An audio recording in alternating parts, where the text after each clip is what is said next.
سبحان الله حمدا لله لا إله إلا الله.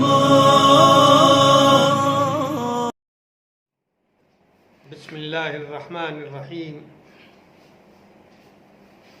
آپ سے ابھی 3 باتیں عرض کرنی ہیں. پہلی بات تو یہ ہے کہ اندازہ ہے کہ لاک ڈاؤن لمبا کھنچے گا اور ہم لوگوں کو انہی حالات کے اندر رمضان کا آخری عشرہ گزارنا ہے اور عید کی نماز پڑھنی ہے. اللہ تعالیٰ کا یہ بڑا فضل ہے کہ اس نے اپنی بے پناہ مہربانیوں سے ہم تمام بھائی بہنوں کے اوپر کرم کرتے ہوئے رمضان کا مہینہ لا دیا ہے اور ہم لوگ اپنی اپنی صلاحیت، اپنی ہمت، اپنے شوق اور جذبے کے تحت اس مبارک مہینے سے فائدہ اٹھا رہے ہیں اور نیکیاں جمع کر رہے ہیں. لوگوں کے ذہن میں یہ سوال آ رہا ہے کہ اعتکاف کے لیے کیا کیا جائے اور عید کی نماز کے سلسلے میں شرعی حکم کیا ہوگا. جہاں تک تعلق اعتکاف کا ہے، انشاءاللہ لوگ اپنی اپنی مسجدوں میں اعتکاف کریں گے، لیکن ان کی تعداد 1 یا زیادہ سے زیادہ 2 فرد کی ہوگی اور وہ اعتکاف کا اہتمام کریں. ایک مسجد میں اگر ایک آدمی نے بھی اعتکاف کر لیا تو پورے محلے، پورے گاؤں کی آبادی کی طرف سے وہ اعتکاف اللہ کے دربار میں قبول ہوگا اور کسی پر ذمہ داری عائد نہیں ہوگی. لیکن یہ خیال رہے کہ رمضان کے اخیر عشرے میں بھی مسجد کے اندر زیادہ مجمع نہ کیا جائے. عام طور پر جس طرح 3-4 آدمی مسجد میں نماز پڑھتے ہیں، نماز پڑھیں گے. بقیہ لوگ تراویح کی نماز گھروں پہ ادا کریں گے، چاہے کسی حافظ قرآن کے پیچھے تراویح مکمل پڑھیں یا سورہ تراویح پڑھنے کا اہتمام کریں.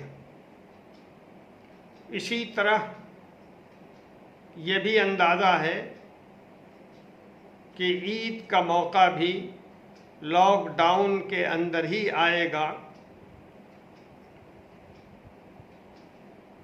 عید کی نماز جس طرح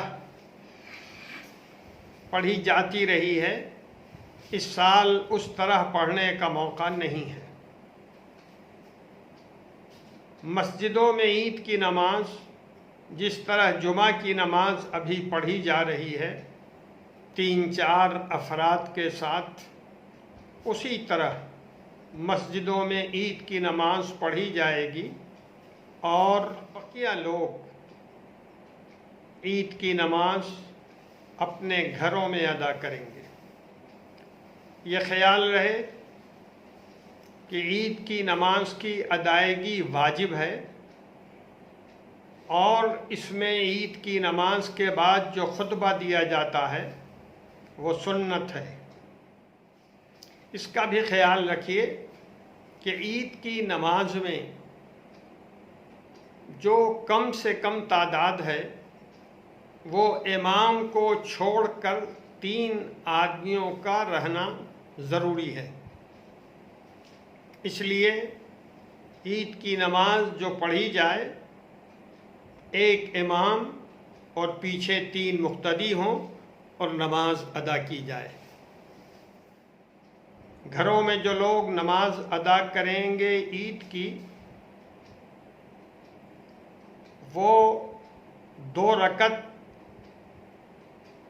عید کی نماز پڑھیں گے اور 2 رکعتوں کے بعد امام صاحب خطبہ دیں گے، چاہے وہ کسی کتاب کو دیکھ کر خطبہ دیں یا کسی کاغذ پہ خطبہ لکھا ہوا ہو اس کو دیکھ کر دیں یا زبانی خطبہ دیں، انشاءاللہ وہ خطبہ معتبر ہوگا۔ لیکن اگر کسی گھر میں ایسا کوئی آدمی نہیں ہے جو خطبہ دے سکے یا خطبہ پڑھ سکے، تو پھر 2 رکعت عید کی نماز تکبیرات زائدہ کے ساتھ گھر میں پڑھی جائے گی، اور چونکہ کوئی خطبہ جاننے والا پڑھنے والا موجود نہیں ہے، اس لیے بغیر خطبے کے نماز ادا کی جائے گی۔ اور اگر عید کی جماعت کی امامت کرنے والا بھی گھر میں کوئی آدمی نہیں ہے تو ایسی شکل میں گھر کا ہر آدمی 4 رکعت نفل نماز ادا کرے گا، جس طرح چاشت کی نماز پڑھی جاتی ہے۔ لیکن یہ بات ذہن میں رہے کہ یہ عید کی قضا نہیں ہے، بلکہ یہ اللہ کے دربار میں سر جھکانا ہے، جس میں فائدہ ہی فائدہ ہے اور اس کا پڑھنا مستحب ہے۔ دوسری بات جو مجھے آپ سے عرض کرنی ہے وہ یہ ہے کہ اللہ کے فضل سے آخری عشرہ رمضان کا کل شام سے شروع ہو جائے گا، چاہے گھر میں ہوں چاہے مسجد میں ہوں، نماز کا پورا اہتمام کریں ہم لوگ، اور تراویح بھی گھر میں پڑھیں، اور اللہ تعالیٰ کے سامنے سجدہ ریز ہو کر یہ دعا کریں کہ جو مصیبتیں پوری دنیا میں آ رہی ہیں، ہمارے ملک میں آئی ہیں، اللہ تعالیٰ اس کو دور فرمائے۔ اور اس کے ساتھ ساتھ یہ بھی دعا کریں کہ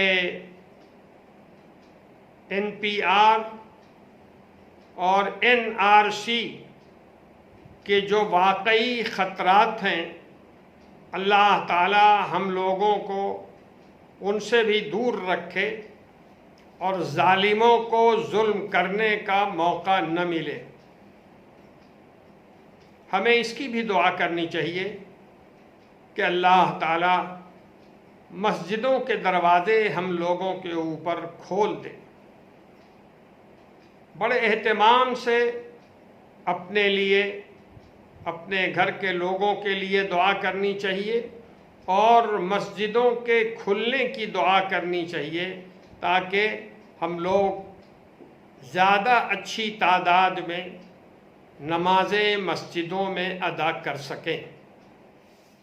ایک بات مجھے اور کہنی ہے، یہ 18 مئی سے جو لاک ڈاؤن ہونے والا ہے، اندازہ یہ ہے کہ اس میں بازاروں، دکانوں کے کھلنے کے سلسلے میں مرکزی حکومت کچھ ہدایت دے گی اور کچھ آسانیاں ملیں گی۔ لیکن میں آپ سے عرض کرتا ہوں کہ ابھی آپ گھروں میں رہیں، میں نے تفصیل سے پہلے یہ بات عرض کی ہے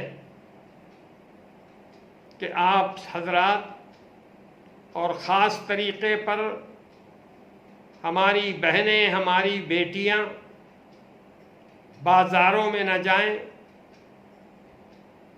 دکانوں میں نہ جائیں، گھروں میں اللہ کو یاد کریں، اپنی غلطی کی معافی مانگیں اور پرانے کپڑوں میں عید منا لیں۔ یہ بہت اہم بات ہے اور میں نے پہلے بھی آپ کی توجہ اس طرف دلائی ہے۔ ہمیں گھروں میں رہنا ہے، پرانے کپڑوں میں عید کی نماز پڑھنی ہے، اللہ کو یاد کرنا ہے رمضان کے آخری عشرے میں بہت اہتمام کے ساتھ، اور کوئی ایسی کارروائی نہیں کرنی ہے جس کے نتیجے میں ہمارے آپ کی وجہ سے بازاروں میں بھیڑ بھاڑ ہو یا مسجدوں میں عید کے شوق میں ہم پہنچ جائیں یا ہمارے نوجوان گھروں سے باہر ٹہلنا شروع کر دیں، بازاروں میں خریداری کے نام پر یہاں وہاں مجلسیں جمانے لگیں۔ اس میں پوری احتیاط برتنے کی ضرورت ہے۔ اللہ تعالی ہم سبوں کو اس آزمائش میں کامیابی دے، آمین۔ والسلام علیکم ورحمۃ اللہ۔